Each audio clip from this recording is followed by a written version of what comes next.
ان کا معاملہ وہیں پہ وہی تھا، وہ ان سے انڈیپینڈنس چاہتے تھے۔ ان کا تو آپس میں مسئلہ سالو ہو گیا، لیکن غازہ اسٹرپ اور ویسٹ بینک والے جو فلسطینی ہیں ان کے مائنڈ میں یہی تھا کہ ہم نے ان سے آزادی لینی ہے۔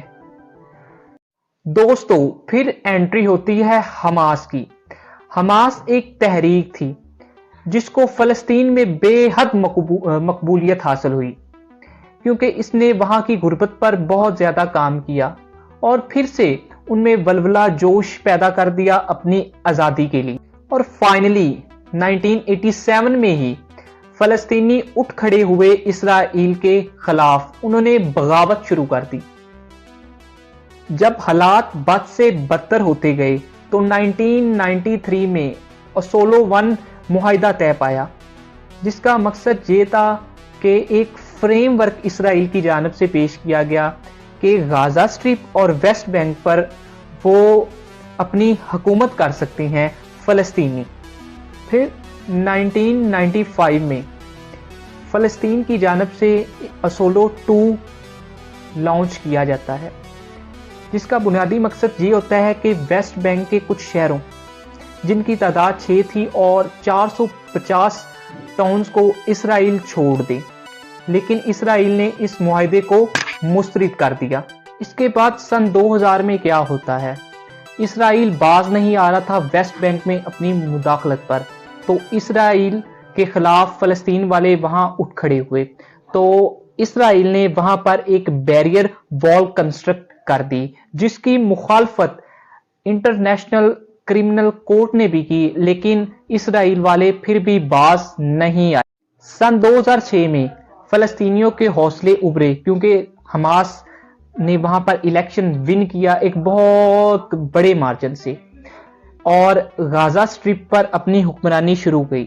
غازہ اسٹرپ کسے کہتے ہیں؟ غازہ اسٹرپ بیسیکلی ایک بحیرہ روم کے کنارے ایک زمین کا چھوٹا سا ٹکڑا ہے جس کی سرحدیں مصر کو بھی جا کر لگتی ہیں، لیکن اس کی یہ جیت یورپین کنٹریز کو ہضم نہیں ہوئی، کیونکہ وہ حماس کو بیسیکلی ایک ٹیررسٹ تحریک سمجھتی تھی، تو انہوں نے اس کو ایکسپٹ کرنے سے بالکل انکار کر دیا۔ جب حماس نے اتنے بڑے مارجن سے ون حاصل کی تو جو پہلے جماعت ادھر ون کیا کرتی تھی وہ تھی فاتح، تو ان دونوں کے آپس میں بھی تنازعات بہت زیادہ بڑھنے لگ گئے۔ 2006 سے 2011 تک ان کے درمیان بہت زیادہ مذاکرات ہوئے امن کے لیے، لیکن وہ سارے بیکار رہے، انہوں نے کسی بھی معاہدے کو دونوں نے فالو نہیں کیا۔ اس کے بعد دوستو آخر کار 2014 میں امن کا ایک معاہدہ طے پایا، جس میں جو غازہ اسٹرپ تھی اس پر حماس حکمرانی کرے گا اور جو ویسٹ بینک تھا اس پر فاتح۔ 2015 میں فلسطینی صدر نے کہا کہ ہم اوسلو معاہدے کو رد کرتے ہیں اور ہم اسرائیل کی تقسیم کو نہیں مانتے، اور یہاں سے شروع ہوتا ہے ایک بدترین تشدد کا دور فلسطینیوں پر۔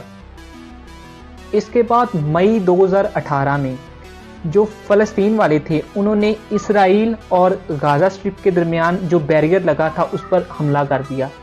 OIC کی رپورٹ کے مطابق 183 شہید ہوئے اور 6000 سے زائد فلسطینی زخمی۔ اب غازہ اسٹرپ پر تو حماس کی حکمرانی تھی، لیکن اسرائیل اس کو ایک ٹیررسٹ تحریک سمجھتے تھے، تو وہ مداخلت سے نہیں باز آئی۔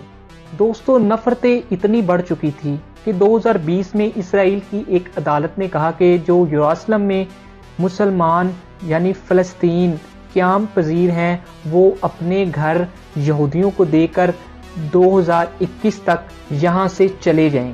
اس کے بعد وہاں دنگے فساد شروع ہو گئے، فلسطینی سڑکوں پر نکل آئے، حالات اس حد تک بدتر ہو گئے کہ مسجد اقصی کے احاطے میں بھی شدت پھوٹ پڑی۔ وہاں پر جو اسرائیل کی پولیس تھی انہوں نے دستی بم، ربڑ کی گولیوں کا استعمال کیا اور بہت سے فلسطینیوں کو شہید کر دیا، اور جو اسرائیل کی پولیس تھی انہوں نے جو بھی فلسطینی تھے ان کو وہاں پر قیدی بنا لی۔ تو امید ہے کہ آپ کو یہ ویڈیو پسند آئی ہوگی۔ تو ملتے ہیں انشاءاللہ ایک نئی ویڈیو کے ساتھ.